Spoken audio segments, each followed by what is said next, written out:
a lively game last night at the Emirates, ending 2-2, Arsenal and Bayern Munich, giving us quite the show last night. I think the neutrals were probably well entertained, as well as the City and Real Madrid game. I was trying to keep an eye on that, but the frustration that was growing from that game last night. Arsenal, their own worst enemy, as often they are.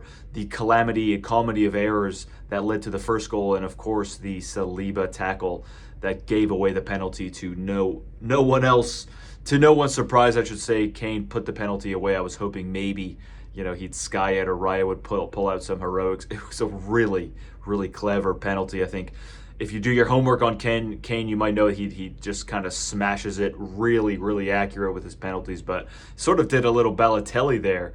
Why am I smiling and laughing? I don't know. The pain, maybe. Maybe it's the pain. Look, let's just start by talking about the goals and the way we conceded. 4 goals conceded in 2024 in the Premier League. It's unbelievable when you look at that team last night, not quite gelling as they do in the Premier League. And these are things you have to expect. I mean, I had a full conversation an hour before kickoff with the gentleman next to me about that thing exactly. The pedigree that Bayern Munich have and these teams, Real Madrid, in the Champions League. Arsenal, I've mentioned this before, Arsenal are still building that, pedigree. And to sort of jump forward here, it took Pep 7 years to win the Champions League with Manchester City. And that's all of their resources. And a manager who has already, won the Champions League multiple times. So perhaps that's a conversation for another time in Arteta. I know people are gonna be saying Arteta out for it, since they'll never stop saying it. If he wins the Premier League this year, they'll be saying Arteta out should have won both. So it's not a conversation I even get into. I mean, it's got nothing to do with anything positive. Arteta is clearly the man to move forward with this club after all he's built. Anyway, look, Raya should never be coming out like that. And again, you can't put the blame on one person. But if I had to, I would say it all started with Raya, at least, because if he makes himself available for the pass, or Gabriel maybe lets him clear, which I think is a little bit risky. But Raya, we know that the goalkeepers like to come out, especially Raya. He's very good. He's very accurate about challenges like that when he does come out. He's calm, usually very collected, David Raya. I thought he completely fluffed his lines there coming out like that, because Gabriel was left with very few options. Now, he could have just booted it out. But again, you think about the context of the game, that gives a little bit of a push, a little bit of a drive to Bayern Munich, because they know you're under pressure now. You're at home. There's a whole a range of mental gymnastic that goes on in football that I think are often overlooked. And I think definitely Kane and Eric Dyer coming back to North London with the Bayern Munich team gave them, I think, a newfound confidence, especially Dyer. I thought he would be a little more exposed. Pretty decent game from Eric Dyer, all things considered. Harry Kane, I will get a touch on a little bit later on in the video. But the pass, Kivior was looking at Rice, looking to pass the ball before he even had it. So mistake. A brilliant ball from, I think it was Goretzka, I think it was, or maybe it was Konrad Leimer. I'm not sure who played the ball. Brilliant ball, really good finish. A little bit lucky maybe from Serge, but he tucked it away. And that was that. And we sort of lost our heads up until the second half. And I'm not sure what Arteta got into them with at halftime, but he must have done something. I think the change of Kivior was smart.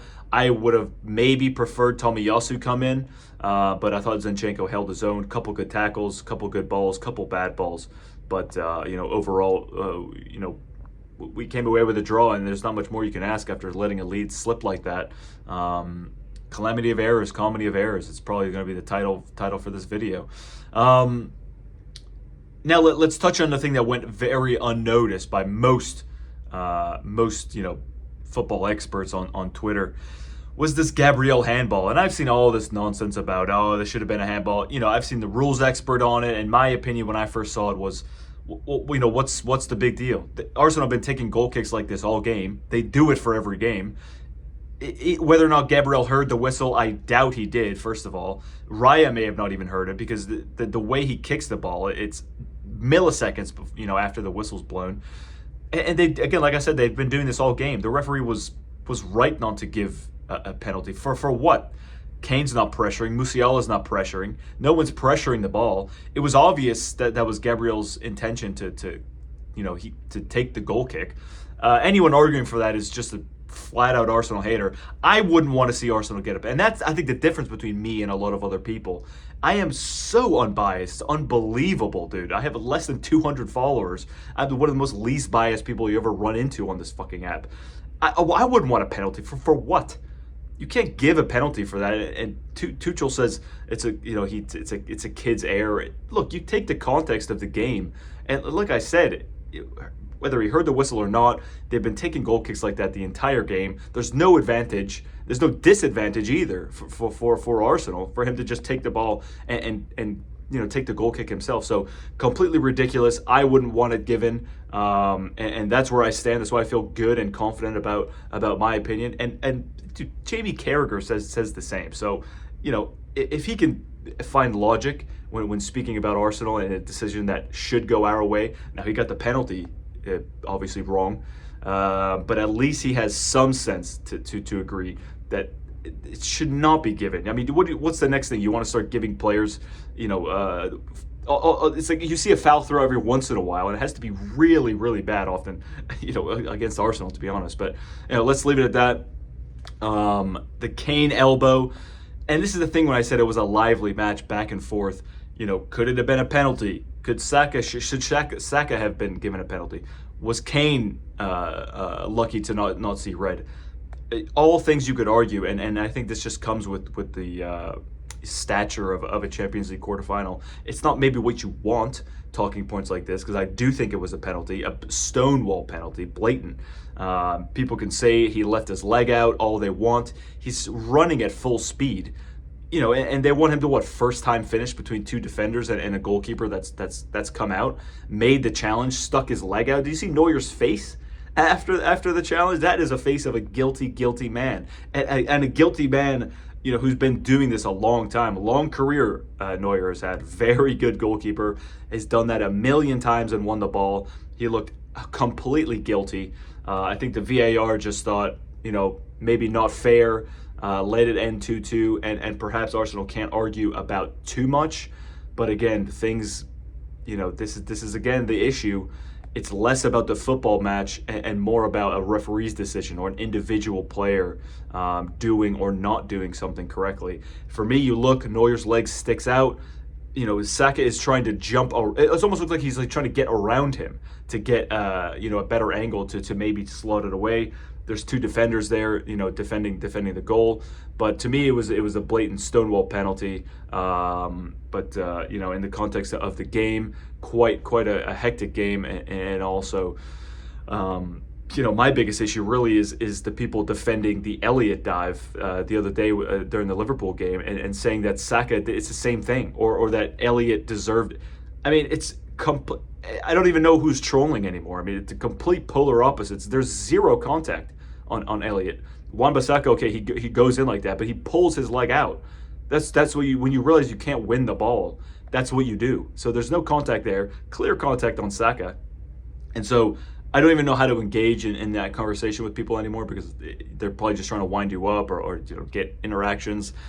I don't know. All I can know is that I'm trying my best to be honest. That's the way I see it. If you see it differently, feel free to leave your comments and tell me, stick to American football, baseball, whatever, all those fun cliches. Again, when it comes to the mistake, I think the Saliba tackle, you see him make last-ditch tackles all the time. I think it was Sané running through that was fouled. I mean, you talk about a dive.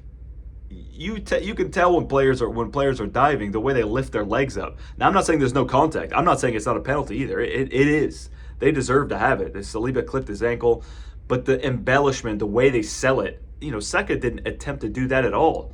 When he gets clipped, you see his left foot trying to, he's not kicking his feet behind him like Kane does, like Sané did. Kane made a career out of that. Career criminal, I think Kane is. Diving, elbows, cheating. Does it all the time. And for some reason when Saka does it, and not even to that extent, He's not rewarded with what I think should have been a penalty.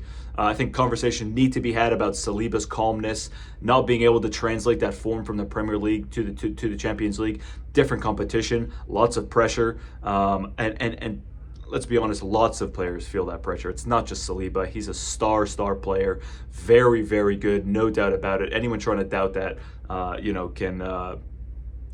Better left unsaid. So let me just leave that there, guys. Thank you very much for watching. If you made it this far, I do really appreciate it. Please leave your comments down below. Let me know your thoughts. We have to go to the Allianz Arena. Can we come away with a result? Can we reach a semifinal? Can Mikel motivate these players to get there? Let me know down below. And as always, thanks very much for watching. I will see you when I see you.